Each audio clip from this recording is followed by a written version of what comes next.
ओम शांति। 19 जनवरी 2023 के ईश्वरीय महावाक्य। पहले सुनते हैं मुरली के मुख्य पॉइंट्स। बाबा ने कहा, अपने को निराकार आत्मा समझ मुझ निराकार परमात्मा को याद करो। यही है देही अभिमानी स्थिति। जो साकार शरीर को याद करते हैं वह तो जैसे भूत अभिमानी हैं। तुम देही अभिमानी बच्चे ही ब्राह्मण कहलाते हो। बाहर वाले जो देह अभिमानी हैं वह अपने को ब्रह्मा के बच्चे शिव के पोत्रे कहला न सकें। अभी स्वयं परमपिता परमात्मा ने आकर यह यज्ञ रचा है। इस यज्ञ में तुम्हें स्वाहा होना है। यह तुम्हारा मरजीवा जन्म है, क्योंकि तुम जीते जी बाप के बने हो। पहले पहले तुम सभी से सर्वोत्तम पुरुष अर्थात लक्ष्मी नारायण बनते हो, फिर तुम ही मध्यम कनिष्ठ भी बनते हो। यह सब बातें तुम्हारी बुद्धि में अच्छी रीति बैठनी चाहिए। फिर बाबा ने कहा, सतयुग की रस्म रिवाज क्या होगी यह प्रश्न पूछने की दरकार नहीं है। इन बातों का ज्ञान और योग से कोई कनेक्शन नहीं है। तुम पहले मेहनत कर अपना पद प्राप्त कर लो, लायक बनो। इस कोड़ी तुल्य भारत को बाप फिर से हीरे तुल्य बनाते हैं। सबकी नैया पार करने वाला सतगुरु एक शिव बाबा ही है। डुबोने वाले तो अनेक हैं। लास्ट में बाबा ने कहा, अभी सबका अंतिम जन्म है। इस समय श्री कृष्ण की आत्मा भी ज्ञान सुनती है तो तुम भी ज्ञान सुनते हो। यह है संगम युगी ब्राह्मणों का वर्ण। फिर तुम ही ब्राह्मण से जाकर देवता बनेंगे। ब्राह्मण ही देवता और जो नापास होते हैं वह क्षत्रिय बन जाते हैं। अब सुनते हैं महावाक्यों को विस्तार से। बाबा ने कहा, मीठे बच्चे, साकार शरीर को याद करना भी भूत अभिमानी बनना है, क्योंकि शरीर 5 भूतों का है। तुम्हें तो देही अभिमानी बन एक विदेही बाप को याद करना है। प्रश्न, सबसे सर्वोत्तम कार्य कौन सा है जो बाप ही करते हैं? उत्तर, सारी तमोप्रधान सृष्टि को सतोप्रधान सदा सुखी बना देना, यह है सबसे सर्वोत्तम कार्य जो बाप ही करते हैं। इस ऊंचे कार्य के कारण उनके यादगार भी बहुत ऊंचे ऊंचे बनाए हैं। दूसरा प्रश्न, किन 2 शब्दों में सारे ड्रामा का राज आ जाता है? उत्तर, पूज्य और पुजारी। जब तुम पूज्य हो तब पुरुषोत्तम हो, फिर मध्यम कनिष्ठ बनते। माया पूज्य से पुजारी बना देती है। गीत, महफिल में जल उठी क्षमा। ओम शांति। भगवान बैठ बच्चों को समझाते हैं कि मनुष्य को भगवान नहीं कहा जा सकता। ब्रह्मा विष्णु शंकर का भी चित्र है, उनको भगवान नहीं कह सकते। परमपिता परमात्मा का निवास उनसे भी उच्च है। उनको ही प्रभु, ईश्वर, भगवान आदि कहते हैं। मनुष्य जब पुकारते हैं तो उन्हों को कोई भी आकार व साकार मूर्ति दिखाई नहीं पड़ती, इसलिए किस भी मनुष्य आकार को भगवान कह देते हैं। सन्यासियों को भी देखते हैं तो कहते हैं भगवान, परंतु भगवान खुद समझाते हैं कि मनुष्य को भगवान नहीं कहा जा सकता। निराकार भगवान को तो बहुत याद करते हैं। जिन्होंने गुरु नहीं किया है, छोटे बच्चे हैं, उनको भी सिखाया जाता है परमात्मा को याद करो, परंतु किस परमात्मा को याद करो यह नहीं बताया जाता। कोई भी चित्र बुद्धि में नहीं रहता। दुख के समय कह देते हैं, हे प्रभु। कोई गुरु व देवता आदि का चित्र उनके सामने नहीं आता है। भल बहुत गुरु किए हों तो भी जब हे भगवान कहते हैं तो कभी उनको गुरु याद नहीं आएगा। अगर गुरु को याद कर और ही भगवान कहें तो वह मनुष्य तो जन्म मरण में आने वाला हो गया। तो यह गोया 5 तत्वों के बने हुए शरीर को याद करते हैं, जिसको 5 भूत कहा जाता है। आत्मा को भूत नहीं कहा जाता। तो वह जैसे भूत पूजा हो गई। बुद्धि योग शरीर तरफ चला गया।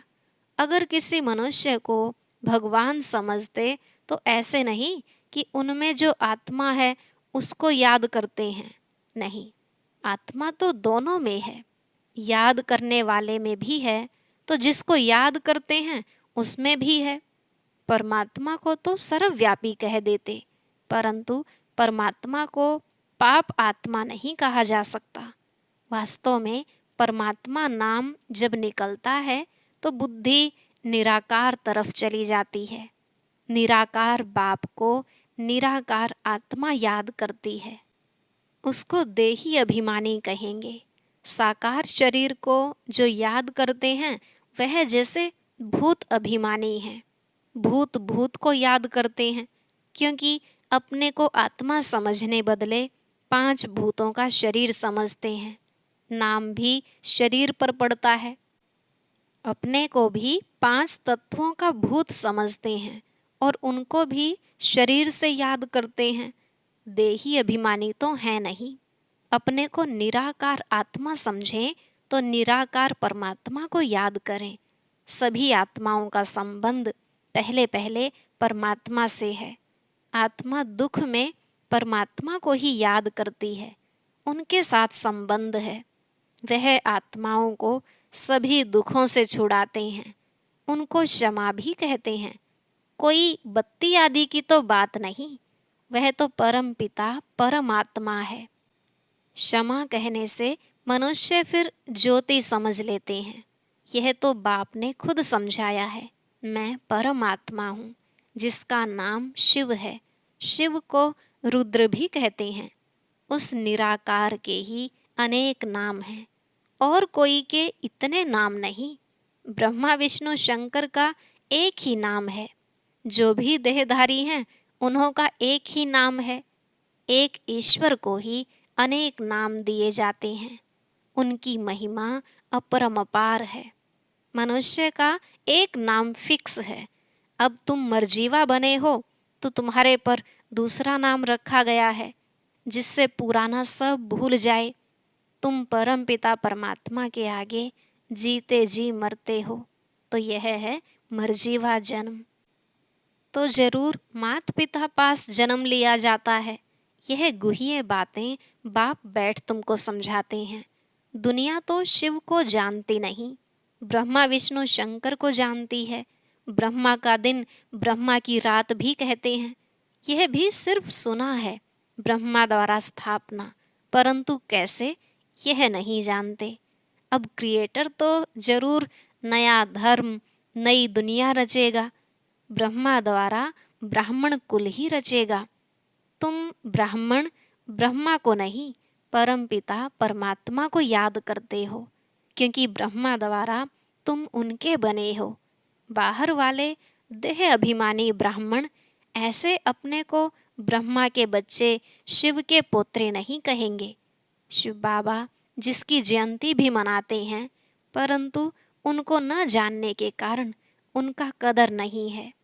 उनके मंदिर में जाते हैं, समझते हैं कि यह ब्रह्मा विष्णु शंकर व लक्ष्मी नारायण तो नहीं है, वह जरूर निराकार परमात्मा है। और सभी एक्टर्स का अपना अपना पार्ट है। पुनर्जन्म लेते हैं तो भी अपना नाम धरते हैं। यह परम पिता परमात्मा एक ही है, जिसका व्यक्त नाम रूप नहीं है, परंतु मूढ़मति मनुष्य समझते नहीं हैं। परमात्मा का यादगार है तो जरूर वह आया होगा, स्वर्ग रचा होगा, नहीं तो स्वर्ग कौन रचेगा। अब फिर आकर यह रुद्र ज्ञान यज्ञ रचा है। इसको यज्ञ कहा जाता है, क्योंकि इसमें स्वाहा होना होता है। यज्ञ तो बहुत मनुष्य रचते हैं, वह तो सब हैं भक्ति मार्ग के स्थूल यज्ञ।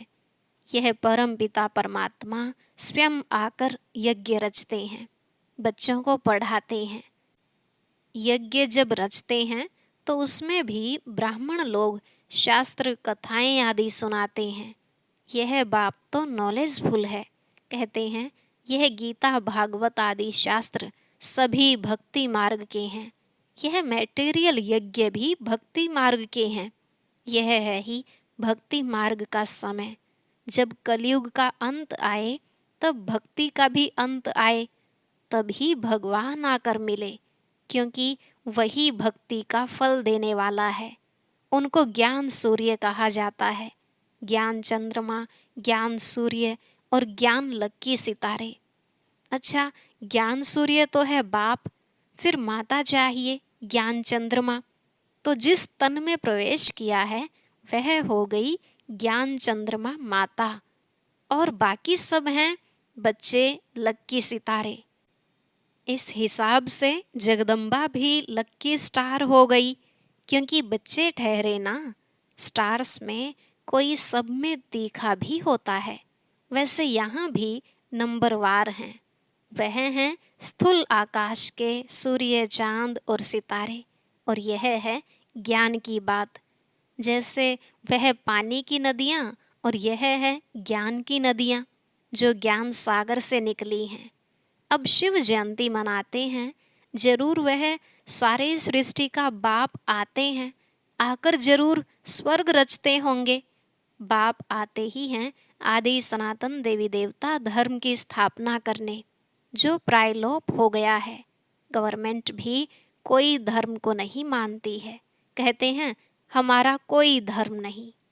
यह ठीक कहते हैं, बाप भी कहते हैं भारत का आदि सनातन देवी देवता धर्म प्रायलोप है। धर्म में ताकत रहती है।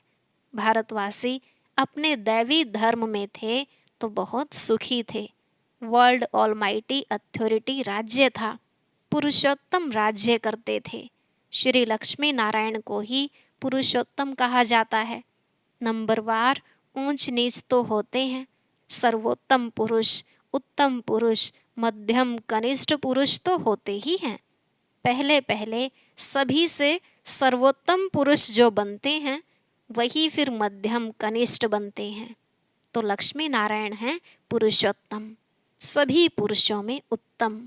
फिर नीचे उतरते हैं तो देवता से क्षत्रिय, क्षत्रिय से फिर वैश्य, शूद्र, कनिष्ठ बनते हैं। सीता राम को भी पुरुषोत्तम नहीं कहेंगे, सभी राजाओं के राजा, सर्वोत्तम सतोप्रधान पुरुषोत्तम हैं लक्ष्मी नारायण। यह सब बातें तुम्हारी बुद्धि में बैठी हैं, कैसे यह सृष्टि का चक्र चलता है। पहले पहले उत्तम, फिर मध्यम, कनिष्ठ बनते हैं।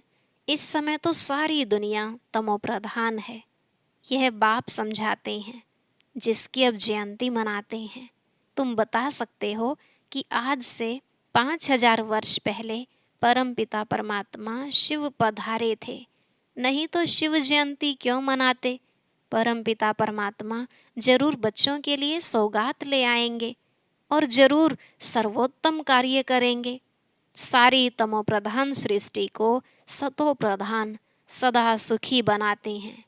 जितना उच्च है उतना उच्च यादगार भी था, जिस मंदिर को लूट कर ले गए। मनुष्य चढ़ाई करते ही हैं धन के लिए, फॉरेन से भी आए धन के लिए। उस समय भी धन बहुत था, परंतु माया रावण ने भारत को कोड़ी तुल्य बना दिया है। बाप आकर हीरे तुल्य बनाते हैं। ऐसे शिव बाबा को कोई भी नहीं जानते हैं, कह देते सर्वव्यापी है। यह कहना भी भूल है। नैया पार करने वाला सतगुरु एक है, डुबोने वाले अनेक हैं। सभी विषय सागर में डूबे हुए हैं। तब तो कहते हैं इस असार संसार विषय सागर से उस पार ले चलो जहाँ क्षीर सागर है। गाया भी जाता है कि विष्णु क्षीर सागर में रहते थे। स्वर्ग को क्षीर सागर कहा जाता है, जहाँ लक्ष्मी नारायण राज्य करते हैं। बाकी ऐसे नहीं विष्णु वहाँ क्षीर सागर में विश्राम करते हैं। वो लोग तो बड़ा तालाब बनाकर उसके बीच में विष्णु को रखते हैं। विष्णु भी लंबा चौड़ा बनाते हैं। इतने बड़े तो लक्ष्मी नारायण होते नहीं, बहुत बहुत 6 फुट होंगे। पांडवों के भी बड़े बड़े बुत बनाते हैं। रावण का कितना बड़ा बुत बनाते हैं। बड़ा नाम है तो बड़ा चित्र बनाते हैं। बाबा का नाम भल बड़ा है, परंतु उनका चित्र छोटा है। यह तो समझाने लिए इतना बड़ा रूप दे दिया है। बाप कहते हैं, मेरा इतना बड़ा रूप नहीं है। जैसे आत्मा छोटी है, वैसे ही मैं परमात्मा भी स्टार मिसल हूँ। उसको सुप्रीम सोल कहा जाता है। वह है सबसे ऊंचे, उसी में सारा ज्ञान भरा हुआ है। उनकी महिमा गाई हुई है कि वह मनुष्य सृष्टि का बीज रूप है, ज्ञान का सागर है, चैतन्य आत्मा है। परंतु सुनावे तब जब ऑर्गन्स लेवे। जैसे बच्चा भी छोटे ऑर्गन्स से बात नहीं कर सकता है। बड़ा होता है तो शास्त्र आदि देखने से अगले संस्कारों की स्मृति आ जाती है। तो बाप बैठ बच्चों को समझाते हैं, मैं फिर से 5000 वर्ष बाद तुमको वही राजयोग सिखाने आया हूँ। श्री कृष्ण ने कोई राजयोग नहीं सिखाया है। उन्होंने तो प्रारब्ध भोगी है। 8 जन्म सूर्यवंशी, 12 जन्म चंद्रवंशी, फिर 63 जन्म वैश्य शूद्रवंशी बने। अभी सबका यह अंतिम जन्म है। यह श्री कृष्ण की आत्मा भी सुनती है, तुम भी सुनते हो। यह है संगम युगी ब्राह्मणों का वर्ण। फिर तुम ब्राह्मण से जाकर देवता बनेंगे। ब्राह्मण धर्म, सूर्यवंशी देवता धर्म और चंद्रवंशी क्षत्रिय धर्म, तीनों का स्थापक एक ही परमपिता परमात्मा है। तो तीनों का शास्त्र भी एक होना चाहिए। अलग अलग कोई शास्त्र है नहीं। ब्रह्मा इतना बड़ा सभी का बाप है, प्रजापिता, उनका भी कोई शास्त्र है नहीं। एक गीता में ही भगवानुवाच है, ब्रह्मा भगवानुवाच नहीं है। यह है शिव भगवानुवाच ब्रह्मा द्वारा, जिससे शूद्रों को कन्वर्ट कर ब्राह्मण बनाया जाता है। ब्राह्मण ही देवता और जो नापास होते हैं वह क्षत्रिय बन जाते हैं। 2 कला कम हो जाती है। कितना अच्छी रीति समझाते हैं। ऊंचते ऊंच है परमपिता परमात्मा। फिर ब्रह्मा विष्णु शंकर, उनको भी पुरुषोत्तम नहीं कहेंगे। जो पुरुषोत्तम बनते हैं वही फिर कनिष्ठ भी बनते हैं। मनुष्यों में सर्वोत्तम है लक्ष्मी नारायण, जिसके मंदिर भी हैं, परंतु उनकी महिमा को कोई जानते नहीं है, सिर्फ पूजा करते रहते हैं। अब तुम पुजारी से पूज्य बन रहे हो। माया फिर पुजारी बना देती है। ड्रामा ऐसा बना हुआ है, जब नाटक पूरा होता है तभी मुझे आना पड़ता है। फिर वृद्धि होना भी ऑटोमेटिकली बंद हो जाता है। फिर तुम बच्चों को आकर अपना अपना पार्ट रिपीट करना है। यह परम पिता परमात्मा खुद बैठ समझाते हैं, जिसकी जयंती भक्ति मार्ग में मनाते हैं। यह तो मनाते ही रहेंगे। स्वर्ग में तो कोई की भी जयंती नहीं मनाते हैं। श्री कृष्ण राम आदि की भी जयंती नहीं मनाएंगे। वह तो खुद प्रैक्टिकल में होंगे। यह तो होकर गए हैं तब मनाते हैं। वहाँ वर्ष वर्ष श्री कृष्ण का बर्थडे नहीं मनाएंगे। वहाँ तो सदैव खुशियाँ हैं ही। बर्थडे क्या मनाएंगे? बच्चे का नाम तो माता पिता ही रखते होंगे, गुरु तो वहाँ होता नहीं। वास्तव में इन बातों का ज्ञान और योग से कोई कनेक्शन नहीं है। बाकी वहाँ की रस्म क्या है सो पूछना होता है, या तो बाबा कह देंगे वहाँ के कायदे जो होंगे वह चल पड़ेंगे। तुमको पूछने की क्या दरकार है? पहले मेहनत कर अपना पद तो प्राप्त कर लो, लायक तो बनो, फिर पूछना। ड्रामा में कोई न कोई कायदा होगा। अच्छा, मीठे मीठे सिकिलधे बच्चों प्रति माता पिता बाप दादा का याद प्यार और गुड मॉर्निंग। रूहानी बाप की रूहानी बच्चों को नमस्ते। रूहानी बच्चों की रूहानी बाप दादा को नमस्ते नमस्ते, गुड मॉर्निंग, शुक्रिया बाबा, शुक्रिया। धारणा के लिए मुख्य सार। पहला पॉइंट, अपने को निराकार आत्मा समझ निराकार बाप को याद करना है, किसी भी देहधारी को नहीं। मरजीवा बन पुरानी बातों को बुद्धि से भूल जाना है। दूसरा, बाप के रचे हुए इस रुद्र यज्ञ में संपूर्ण स्वाहा होना है।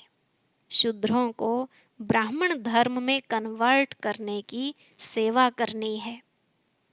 आज का वरदान, दिनचर्या की सेटिंग और बाप के साथ द्वारा हर कार्य एक्यूरेट करने वाले विश्व कल्याणकारी भव। दिनचर्या की सेटिंग और बाप के साथ द्वारा हर कार्य एक्यूरेट करने वाले विश्व कल्याणकारी भव। बाबा ने कहा, दुनिया में जो बड़े आदमी होते हैं उनकी दिनचर्या सेट होती है। कोई भी कार्य एक्यूरेट तब होता है जब दिनचर्या की सेटिंग हो। सेटिंग से समय, एनर्जी सब बच जाते हैं। एक व्यक्ति 10 कार्य कर सकता है, तो आप विश्व कल्याणकारी जिम्मेवार आत्माएं हर कार्य में सफलता प्राप्त करने के लिए दिनचर्या को सेट करो और बाप के साथ सदा कंबाइंड होकर रहो। 1000 भुजाओं वाला बाप आपके साथ है, तो एक कार्य के बजाय 1000 कार्य एक्यूरेट कर सकते हो। स्लोगन, सर्व आत्माओं प्रति शुद्ध संकल्प करना ही वरदानी मूर्त बनना है। सर्व आत्माओं प्रति शुद्ध संकल्प करना ही वरदानी मूर्त बनना है। और अब सुनते हैं आज का अव्यक्त ज्ञान मोती।